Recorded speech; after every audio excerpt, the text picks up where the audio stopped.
पढ़ रहा हूँ। यदि हमें रैखिक समीकरण युग्म दिया गया है तो हम कैसे बताएंगे कि ये संगत हैं या असंगत हैं, अथवा हमें ये भी बताना है कि कितने हल उनके होंगे और वो जो रेखाएं होंगी वो आपस में जब ग्राफ खींचेंगे दोनों समीकरणों का वो रेखाएं आपस में प्रतिच्छेद करेंगी या संपाती होंगी या समांतर होंगी। इन सभी तथ्यों को ज्ञात करने के लिए हमें कुछ शर्तों की ज़रूरत होती है। शर्तों के लिए हमें उनके गुणांक लेने पड़ते हैं, चार राशियों के, एक्स के गुणांक, वायु के गुणांक और अचर पद, उनके अनुपात ले लेते हैं। उनके अनुपात से ये निर्भर करता है कि वो संगत हैं या असंगत हैं, प्रतिच्छेदी हैं, संपाती हैं, समांतर हैं। तो यहाँ पर मैं इसको बताने के लिए सीधे सीधे दो रैखिक समीकरण ले रहा हूँ। पहली मैंने ले ली a1x plus by plus c1 is equal to 0। दूसरी ले ली मैंने a2x plus b2y plus c2 is equal to 0। पहली क्वेश्चन में x का गुणांक, पहले चर का गुणांक a1 और दूसरे चर y का गुणांक b1 और अचर पद c1 है।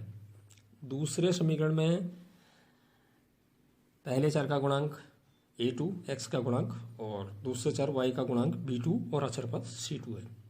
तो बच्चों यहाँ पर ये होता है, मैं पहले बता चुका हूँ वैसे, कि अगर हमने x के गुणांकों का अनुपात निकाला a1/a2 और y के गुणांकों का अनुपात निकाला b1/b2, अगर ये बराबर नहीं आता है, इन्हीं दो से हमें पता चल जाएगा, अगर ये दो बराबर नहीं आ रहे हैं तो समीकरण युग्म संगत होता है और दोनों रेखाएं जब हम ग्राफ खींचेंगे वो एक दूसरे को प्रतिच्छेद करेंगी, प्रतिच्छेदी होंगी। इस स्थिति में इस युग्म का, समीकरण युग्म का केवल एक अद्वितीय हल होगा, एक ही हल होगा। अब दूसरी स्थिति आती है, तुमने a1/a2 निकाला, b1/b2 निकाला और c1/c2 निकाला और तीनों अगर बराबर आ रहे हैं तो इस शर्त में भी समीकरण युग्म संगत होंगे। यहाँ भी संगत होते हैं, ये मैंने पहले भी बता रखा है। लेकिन ऐसी स्थिति में दोनों रेखाएं संपाती होंगी। जब हम ग्राफ खींचेंगे तो पहली रेखा के ऊपर ही दूसरी रेखा का ग्राफ भी जाएगा, एक ही के ऊपर एक ही रेखा दिखेंगी, वो दोनों एक दूसरे के ऊपर ढक जाएंगी, ओवरलैप कर देंगी।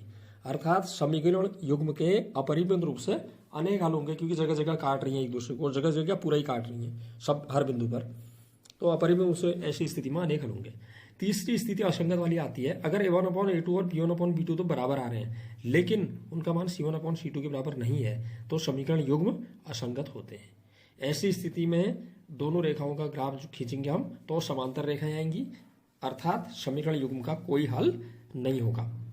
तो इस आधार पर आप प्रश्नावली 3.2 के प्रश्न संख्या 2 को हल कीजिए बच्चों, क्योंकि यही कंडीशन उन्हें लगनी है। अगर नहीं आता है मुझसे पूछिए। इन प्रश्नों को आप हल करके मेरे पास भेजना, नहीं आएगा तो मुझसे फिर दोबारा पूछना आप। तो मैं आगे बढ़ रहा हूँ। रैखिक समीकरण युग्म को बीजगणित विधि से कैसे हल किया जाता है। बीजगणितीय विधि से हल करने की हमारे पास तीन विधियां हैं, प्रतिस्थापन विधि, विलोपन विधि और बीजगुणन विधि, सब्स्टिट्यूशन मेथड, एलिमिनेशन मेथड और तीसरा क्रॉस मल्टीप्लिकेशन मेथड। तो यहाँ पर सबसे पहले मैं एक एक करके उनको बता रहा हूँ। प्रतिस्थापन विधि कैसे इसमें हल किया जाता है। इस विधि को हल करने के लिए हम पहले, हमें दो इक्वेशन तो हमें दी होंगी, उसको नंबर 1 और नंबर 2 हम लिख देंगे। उसके बाद हम क्या करेंगे, इन दो इक्वेशंस में से किसी एक से, या तो पहली वाली से या दूसरी वाली से, एक चर का मान दूसरे चर के रूप में प्राप्त कर लेंगे। मतलब x का मान y के पद में या y का मान x के पद में, समीकरण 1 से या 2 से किसी से भी, ठीक है। अब उसके बाद क्या होगा, इस मान को आपने अगर पहली समीकरण से x का मान y के पद में या y का मान x के पद में लिया है, पहली समीकरण से, मैं दोबारा बोल रहा हूँ, पहली समीकरण से अगर लिया है तो इस मान को हम दूसरे समीकरण में रख देंगे। जो हमने अभी मान निकाला पहली समीकरण से, x का मान y के पद में या y का मान x के पद में, तो इसको हम पहले इक्वेशन नंबर 3 डालेंगे। दो तो हमारी दी हुई है। इस थर्ड इक्वेशन से कहने का मतलब है उस चर का मान हम समीकरण 2 में रख देंगे, अगर हमने पहले से प्रतिस्थापन किया है, और दूसरे से किया है तो पहले में रखेंगे, ठीक है। इससे हमारा एक चर का मान ज्ञात हो जाएगा। अब हम क्या करेंगे, जो जिस चर का मान हमें मालूम हुआ उस चर के मान को इक्वेशन नंबर 3 में रख देंगे। इससे हमें दूसरी चर का मान भी मालूम हो जाएगा। मैं इसको समझाने के लिए प्रश्नावली 3.3 प्रश्न संख्या 1 का सेकंड खंड ले रहा हूँ, क्योंकि फर्स्ट सरल है, उससे थोड़ा सा कठिन है सेकंड वाला, अपॉन में दिया है, आप लोगों को कठिन लगता है इसलिए मैं बता रहा हूँ ये वाला।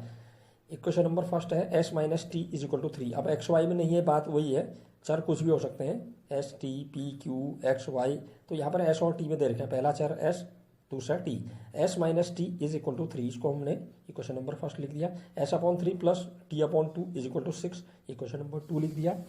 अब मैंने बताया था अभी एक चर का मान दूसरे चर के रूप में, या तो समीकरण 1 से या 2 से, तो हम पहले से ही कर लेते हैं समीकरण 1 से।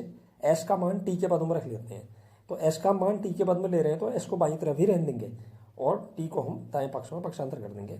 तो एस का मान टी के पद में हम लिख रहे हैं एस इज इक्वल टू 3 तो है ही राइट साइड में, टी को वहाँ ले जाएंगे, पक्षांतर करने पर प्लस का हो जाएगा 3 प्लस टी, माइनस टी का पक्षांतर कर दिया। तो इस तरह से एस बराबर 3 प्लस टी हमारी एक क्वेश्चन नंबर थर्ड आ जाएगी कहा मैंने। अब इस जो थर्ड इक्वेशन आई है एस का मान टी के पद में, इसको हम समीकरण 2 में रखेंगे, 1 में नहीं रखेंगे, क्योंकि हमने 1 से एस का मान टी के पद में लिया है इसलिए। ठीक है, तो हम इस समीकरण 3 से एस का मान समीकरण 2 में रख देते हैं।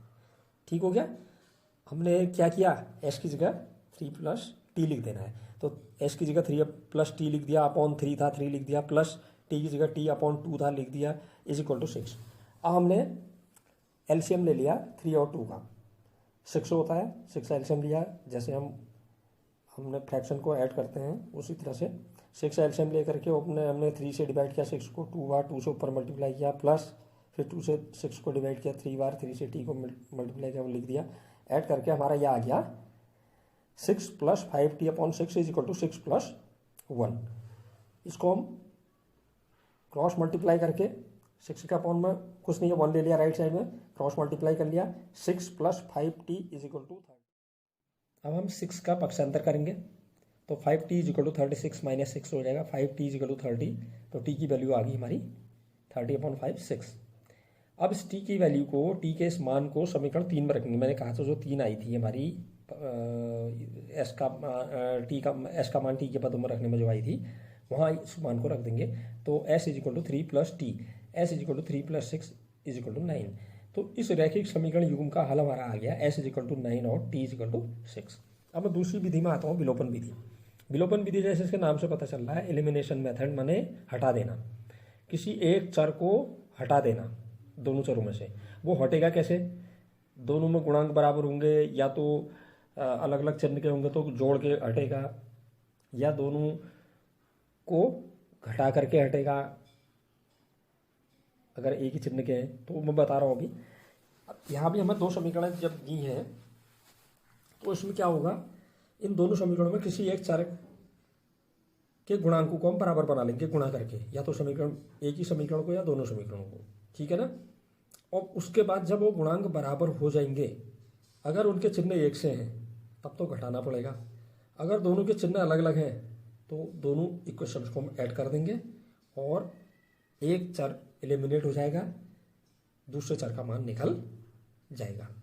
तो हम इसके लिए मतलब हमें क्या करना पड़ रहा है, गुणांकों को बराबर करना पड़ रहा है किसी चर के, कोई से एक चर के, या तो एक्स के दोनों समीकरणों में गुणांक बराबर कर लेंगे या वाई के गुणांक दोनों समीकरणों में बराबर कर लेंगे। इसको मैं समझाने के लिए आपको एक्सरसाइज 3.4 का पहला प्रश्न का थर्ड खंड ले रहा हूँ। थर्ड इसलिए ले रहा हूँ कि थोड़ा अलग है फर्स्ट और सेकंड से। इसमें हमें 2 इक्वेशन जो दिए हैं, 3x minus 5y minus 4 is equal to 0 और 9x is equal to 2y plus 7। तो पहले तो हम एक काम करते हैं, चर राशियों को एक ही ओर ले आते हैं दोनों इक्वेशंस में। जैसे पहले वाले में 3x माइनस 5y, ये तो दोनों एक ही ओर है, लेकिन अचर पद भी बाई तरफ, उसको दाई तरफ ले आता हूँ। 3x minus 5y is equal to 4, ये इक्वेशन फर्स्ट आ गई। जो दूसरी दी थी उसमें 2y राइट साइड में था, उसका पक्षांतर इधर कर लेंगे, माइनस का हो जाएगा 9x minus 2y is equal to 7। तो ये हमारी इक्वेशन फर्स्ट और सेकंड आ गई, 3x minus 5y is equal to 4 first और 9x minus 2y is equal to 7 equation number second. यहाँ समीकरण 1 तथा समीकरण 2 दोनों में से किसी एक चर के गुणांकों को हम बराबर बनाएंगे। लेकिन यहाँ पर ये देखिए, दोनों में एक्स के भी चिन्ह एक से हैं, वाई के भी चिन्ह एक से हैं, मतलब एक्स दोनों में प्लस के हैं, वाई दोनों में प्लस के हैं, समान चिन्ह के हैं।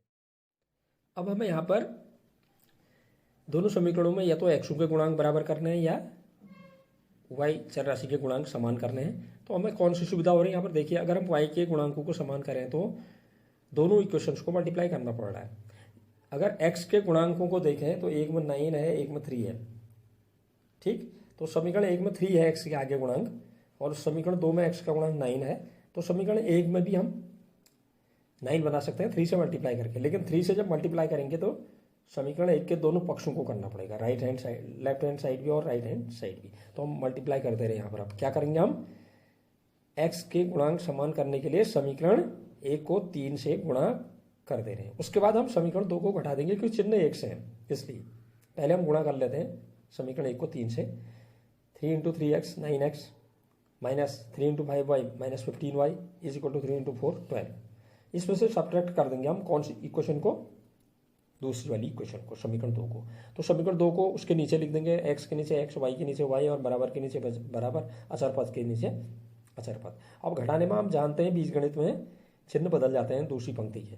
तो पहला माइनस का हो गया, दूसरा प्लस का हो गया और बराबर के बाद 7 जो है माइनस का हो गया। 9x से 9x कैंसिल आउट हो गया और यहाँ 2y जो है प्लस के हैं, ऊपर 15y माइनस के हैं, तो माइनस का 13y बच गए इज इक्वल टू 12 में से 7 माइनस हुए 5 आ गए। तो y की वैल्यू आ गई हमारी, माइनस को हमेशा राइट साइड में लिखते हैं, -5/13। अब इस y के मान को या तो इक्वेशन फर्स्ट में रख दो या 2 में रख दो। हम फर्स्ट में रख दे रहे हैं, 3x की जगह 3x लिख दिया हमने, पहली इक्वेशन में 3x था पहले, माइनस 5y था तो 5 × y की जगह जो हमने मान अभी आया ब्रैकेट में माइनस का है इसलिए ब्रैकेट में रखना, -5/13 इज इक्वल टू 4। तो 3x, अब माइनस से माइनस मल्टीप्लाई हुआ प्लस 25/13 इज इक्वल टू 4। अब हम 25/30 का पक्षांतर कर देंगे तो 3x इज इक्वल टू 4 - 25/13। तो 3x बराबर हमारा ये 13 से 4 मल्टीप्लाई हो गया 52 - 25/13। तो 3x is equal to 27/13। x की वैल्यू निकालने के लिए 3 को अपॉन में डाल दो, 13 के साथ मल्टीप्लाई में, तो x इज इक्वल टू 27/3 × 13। 3 से 27 9 बार कट गया तो x की वैल्यू आ गई 9/13। इस तरह से दोनों समीकरणों में का हल आ गया x इज इक्वल टू 9/13 तथा y अपॉन -5/13। तो बच्चों इस तरह से आप और अभ्यास कीजिए, इसमें ये सेम है, मेथड मालूम हो गया है। तो बच्चों कल मैंने आप लोगों को रैखिक समीकरण युग्म को हल करने की 2 बीजगणितीय विधियां बताई थी, प्रतिस्थापन विधि और विलोपन विधि, और मैंने उदाहरण सहित प्रश्न, किताब के प्रश्न लेकर के वो दोनों विधियां बताई थी स्टेप वाइज। आज मैं अब तीसरी विधि पर जा रहा हूँ, बीजगुणन विधि, क्रॉस मल्टीप्लिकेशन मेथड। इस विधि से समीकरण युग्म को हल करने के लिए सबसे पहले हम अचर पदों को बाएं पक्ष में पक्षांतर कर लेते हैं और दाएं पक्ष में शून्य कर देते हैं। अगर पहले से शून्य है तो ठीक है, अगर नहीं है तो दाएं पक्ष में जो भी हमारे अचर पद होंगे उनको हम बाएं पक्ष में ले आएंगे और दाएं पक्ष को शून्य कर देंगे। उसके पश्चात मैं जो नीचे बता रहा हूँ अभी आपको, उसके मतलब निम्नानुसार चरों तथा अचर को अंश में लेकर उनके गुणांकों तथा अचर पदों को हर में रख देते हैं। दोनों चर जो भी होंगे हमारे x और y उनको हम अंश में ले लेंगे और अचर पद में हम ऊपर अंश में 1 लेंगे, 1, ठीक है। उसके बाद उनके बीच में हम बराबर का चिन्ह लगा देंगे और उन सभी के हरों में फिर हम जैसे x के नीचे x के गुणांक नहीं लेंगे, y के गुणांक आएंगे पहले, फिर अचर पद आएंगे, फिर उसके बाद y के नीचे y के गुणांक नहीं आएंगे, पहले अचर पद आएंगे, फिर x के गुणांक आएंगे और अंत में 1 के नीचे अचर पद नहीं आएंगे, पहले x के गुणांक आएंगे, फिर y के गुणांक आएंगे। उसके पश्चात इनको हम बीजगुणन कर लेंगे और बीजगुणन करने के पश्चात हम उनको घटा देंगे। मैं अभी इस विधि को समझाने के लिए प्रश्नावली 3.5 का पहला प्रश्न का सेकंड खंड ले रहा हूँ और आप इसको देखना स्टेप वाइज और फिर स्वयं हल करने की कोशिश करना। किसी प्रश्न में अगर आपको दिक्कत आए तो आप समूह में उसे भेज देना। ये प्रश्न है, निम्न रैखिक समीकरणों के युग्मों में किसका अद्वितीय हल, कॉमा किसका कोई हल नहीं या अपरिमित रूप से अनेक हल हैं। अद्वितीय हल अगर है तो उस स्थिति में बीजगुणन विधि से उसे हल कीजिए। ये सेकंड खंड मैंने इसलिए लिया है क्योंकि इसमें अचर पद दाईं ओर दिए हुए हैं। तो इसमें पहला जो हमें इसने इक्वेशन दी है वो 2x + y is equal to 5 और दूसरी equation 3x + 2y is equal to 8। तो सबसे पहले हम क्या करेंगे, हम अचर पदों को बाएं पक्ष में ले आएंगे। 2x प्लस वाई, 5 को इधर ले आए, -5 इज इक्वल टू 0। ये पहली इक्वेशन आ गई। 3x प्लस 2y, 8 को इधर ले आए, -8 इज इक्वल टू 0। अब उसके बाद बच्चों यहाँ पर ये मैं पहले बता चुका हूँ कि इनका अद्वितीय हल है या कोई हल नहीं है या अपरिमेय अनेक हल है। इसके लिए हम a1/a2, b1/b2, c1/c2 के मान निकालते हैं। तो यहाँ पर आप याद कर लेंगे पहले, सबसे पहले तो यहाँ पर हमारा जो आ रहा है a1/a2 बराबर नहीं है b1/b2, अर्थात इस समीकरण युग्म का एक अद्वितीय हल है। ये पूरे स्टेप ये वाले मैंने नहीं लिखे हैं, ये मैं कल बता चुका हूँ। तो हमारी पहली क्वेश्चन आ गई 2x plus Y -5 is equal to 0 और दूसरी question 3x plus 2y -8 is equal to 0। तो अगले स्टेप में जा रहा हूँ। अगले स्टेप मैंने कहा था सबसे पहले हम चार पदों को लिख लेंगे, x के अपॉन, फिर इज इक्वल टू वाई का अपॉन लाइन खींच देंगे, इज इक्वल टू 1 का अपॉन। x के नीचे x के गुणांक नहीं आएंगे कहा मैंने, तो पहले हम y के गुणांक ले लेंगे। पहली इक्वेशन में y के आगे कुछ नहीं है, माने 1 है, 1 होगा तो 1 लिख दिया। दूसरी इक्वेशन y के आगे 2 है, 2 लिख दिया उसके नीचे। फिर अचर पद, पहले वाले का अचर पद पहली समीकरण में -5, दूसरी समीकरण में अचर पद -8, ये रख दिया हमने x के हर में। y के हर में y के गुणांक नहीं आएंगे, पहले अचर पद आ जाएंगे। जो x के हर में बाद में आए हैं वो यहाँ पहले y के हर में पहले आ जाएंगे। अचर पद पहले वाले में -5, दूसरे वाले में -8, उनको एक दूसरे के नीचे लिख दिया। उसके बाद y के नीचे x के गुणांक ले लिए। पहली इक्वेशन में x का गुणांक 2, दूसरी इक्वेशन में x का गुणांक 3 बराबर 1 लिया। 1 के अपॉन में अचर पद नहीं आएंगे कहा मैंने, पहले y के हर में जो बाद में आए हैं वो पहले आ जाएंगे, मतलब x के गुणांक। पहली इक्वेशन का x का गुणांक 2, दूसरी इक्वेशन का x का गुणांक 3, एक दूसरे के नीचे आ गए। इसी तरह से y के गुणांक पहले वाली इक्वेशन में 1, दूसरी इक्वेशन में 2, ये एक दूसरे के नीचे आ गए। इस तरह से x के चर हर में समीकरणों के x गुणांक नहीं आएंगे और y चर के हर में y के गुणांक नहीं आएंगे और एक के नीचे हर में अचर पद नहीं आएंगे। अब बच्चों इस तरह से हमने x के अपॉन में, y के अपॉन में और 1 के अपॉन में जो हमने लगा दिए हैं इनके गुणांक, अब हम क्या करेंगे, इन हरों में बज्रगुणन करेंगे और बज्रगुणन का जो क्रम होगा एक समान होगा, बदलेंगे नहीं। फिर प्रत्येक हर के बज्रगुणन का अंतर ज्ञात कर लेंगे, मतलब बीच में उनके माइनस आ जाएगा। सबसे पहले मैंने x के नीचे लिया, देखिए 1 से -8 को मल्टीप्लाई किया है, फिर अंतर के लिए माइनस, फिर तिरछा गुणांक 2 into -5 is equal to y upon y के नीचे -5 इंटू 3, वही क्रम रहा। फिर बीच में अंतर के लिए माइनस, फिर -8 इंटू 2 इज इक्वल टू 1 के अपॉन 2 इंटू 2 माइनस अंतर के लिए माइनस आ गया बीच में 3 इंटू 1। अब इसको सरल कर लेंगे, x upon -8 plus minus plus हो जाएगा +10 is equal to y upon minus का 15, फिर माइनस प्लस का 16 इज इक्वल टू 1 अपॉन 4 - 3।